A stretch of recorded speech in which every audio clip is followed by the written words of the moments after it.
Mani ismim Shomil Sho'rsamov. 2019da MIT University of Tashkent studentiman. Birinchi kurs talabasiman. Foundation course. Zo'r. Coursera kurslarini qancha vaqtda va nechtasini tamomladingiz? Coursera kursida men adashmasam 9-sinfdan beri o'qiyman. Muhammad Al-Xorozmiy nomidagi ixtisoslashtirilgan IT maktab bitiruvchisiman. 20 taga yaqin kursni bitirganman adashmasam. Qayerdan bu kurslar haqida o'zi bilib qolgansizmi? Nima motivatsiya bergan sizga shu Bu kurslarni? kurslar haqida shu maktab tomonidan informatsiyalar bo'lgan, keyin men o'qib turgan o'rtoqlarim, shu ustozlarim tomonidan informatsiyalar bo'lingan. Ular ham xorijiy professorlar edi. Shu oila a'zolarim shu sohada bo'lganligi sabab men shu sohaga qiziqib ketganman. Shu o'rganishni boshlaganman. 5 yildan qabrgacha degan bizani o'zbeklarda gapimiz bor. Ta'lim olish bu farz biz uchun. Qaysi eng yaxshi ko'rgan kurslarni ayta olasiz o'zingiz uchun?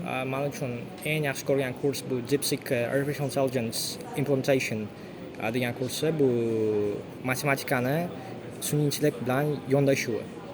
Bu juda ham qiziq, chunki har bitta narsa, har bitta qilingan kompyuterdagi yangilik bu matematikaga to'g'ridan-to'g'ri bog'liq.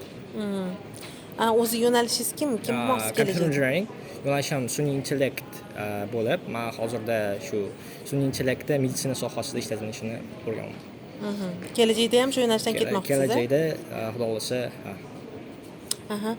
Yoshlar bahona qilishadi, vaqtim yetmayapti deb.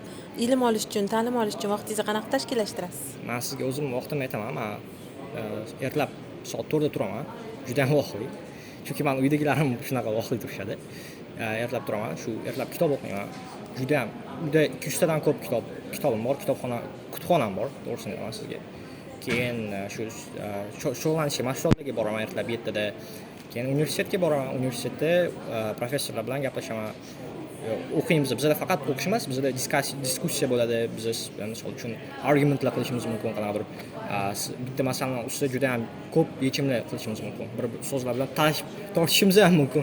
Chunki ustozlar shuni xohlashadi.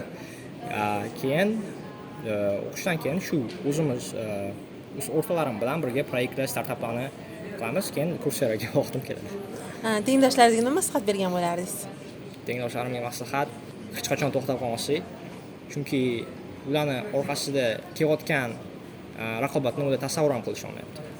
Shu narsani maslahat beraman, chunki raqobat juda ham katta va tinmasdan o'qishga maslahat beraman.